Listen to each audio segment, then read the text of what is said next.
My work experiences in the cinema. All of this is of course subjective, meaning opinions that nobody asked for. Shutter Island.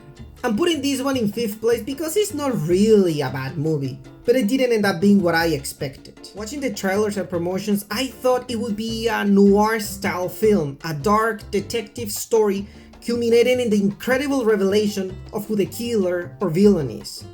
But no.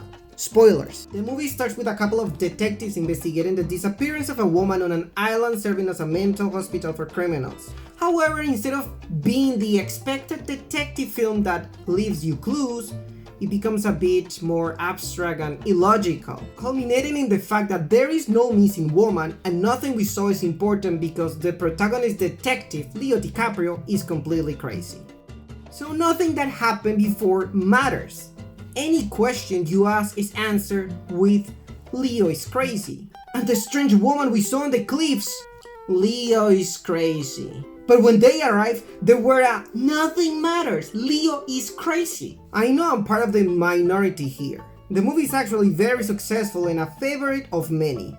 Directed by Martin Scorsese and with a great cast. But yes, I was very disappointed thinking that instead of giving us an intelligent ending that connected clues left throughout the plot, it gave us a somewhat lazy answer.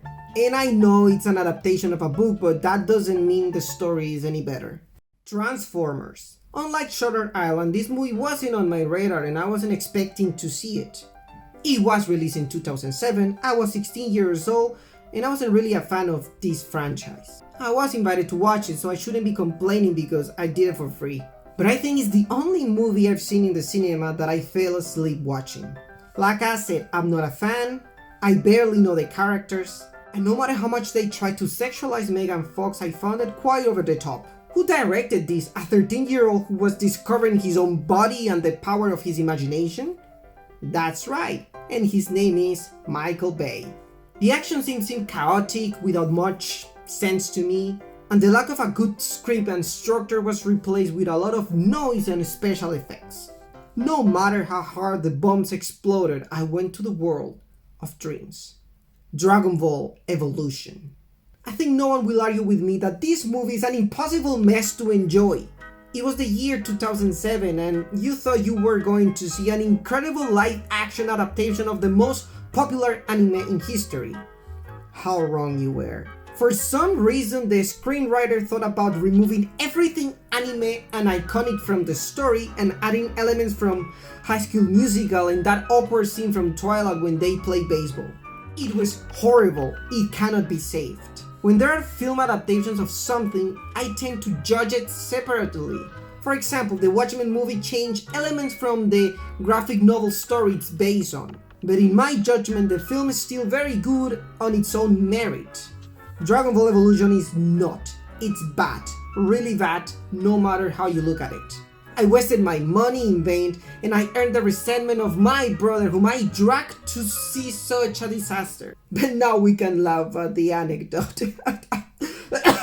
Number 2, The Last Airbender. Oh yes, I have a history of watching terrible live-action adaptations of our beloved cartoons. I took this personally because despite being in my 30s, I consider Avatar The Last Airbender one of the best television series.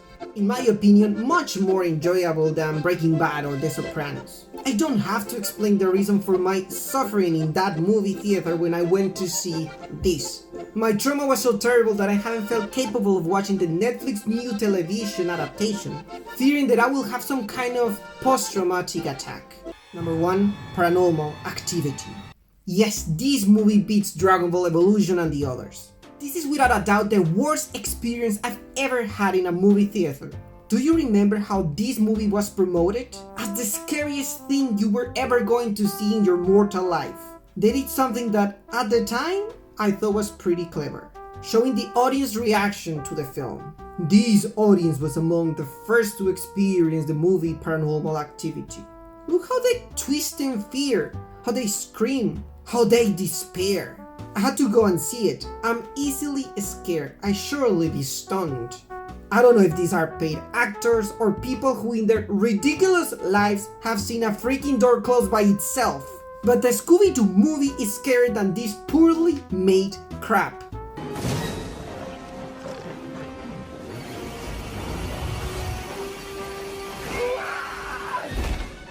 are they screaming? In this movie, absolutely nothing happens. Nothing at all. They talk, they lie down, nothing happens.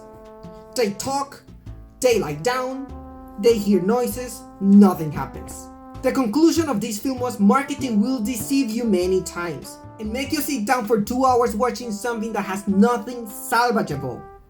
And well, that was my list of movies that...